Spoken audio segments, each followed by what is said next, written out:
बद्रीनाथ केदारनाथ समिति को अब आत्मावलोकन पुनर्वलोकन करना चाहिए, क्योंकि उसका विवादों के साथ बहुत गहरा नाता हो चला है।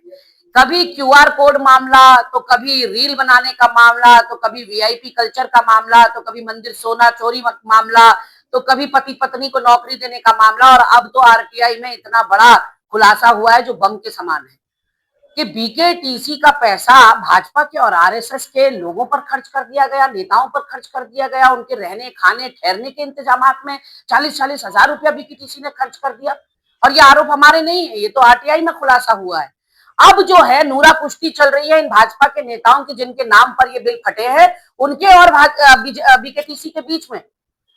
अब दोनों आमने सामने है, तो ऐसे में आशा नौटियाल ने सफाई में कह दिया मेरा कोई बिल नहीं है, नेहा जोशी ने कह दिया मेरा कोई बिल नहीं है, तो बीकेटीसी के अध्यक्ष को कौन रोक रहा है प्रेस वार्ता करने से और श्वेत पत्र जारी करने से? भाई सच कौन बोल रहा है, जनता जानना चाहती है। मेरे अध्यक्ष बतौर बीकेटीसी के अध्यक्ष गणेश गोदयाल जी ने 1 रुपया कभी टीएडीए या मानदेय नहीं लिया अध्यक्ष के तौर पर, क्योंकि उनका मानना था बीकेटीसी का जो पैसा है वो चढ़ावे का पैसा है, वो चंदे का पैसा है, उसका एक एक पाई पे अधिकार चारधाम व्यवस्था को सुचारू और सुदृढ़ करने में लगना चाहिए। उसका हक और अधिकार चारधाम व्यवस्था पर है, ये नहीं कि अंधा बांटे रेवड़ी और अपने अपने को दे।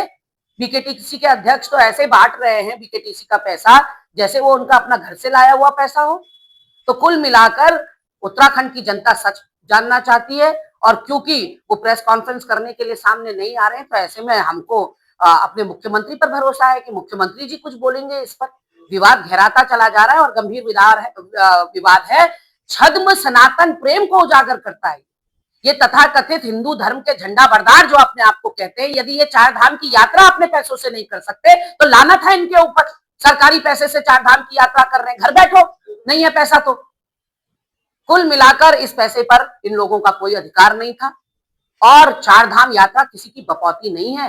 बीकेटीसी में जो पैसा आ रहा है, अरबों करोड़ों में पैसा आ रहा है, और वो कहाँ जा रहा है ये सबके सामने खुली किताब की तरह आ गया है। तो अब मेरा मानना है, मेरे अध्यक्ष ने भी निष्पक्ष जांच की मांग उठाई है, मैं पुनः उस मांग को दोहराना चाहती हूँ और कहना चाहती हूँ कि मुख्यमंत्री जी, आपके बीकेटीसी के अध्यक्ष ने तो मुंह में दही जमा लिया, कम से कम आप तो कुछ फूटिए।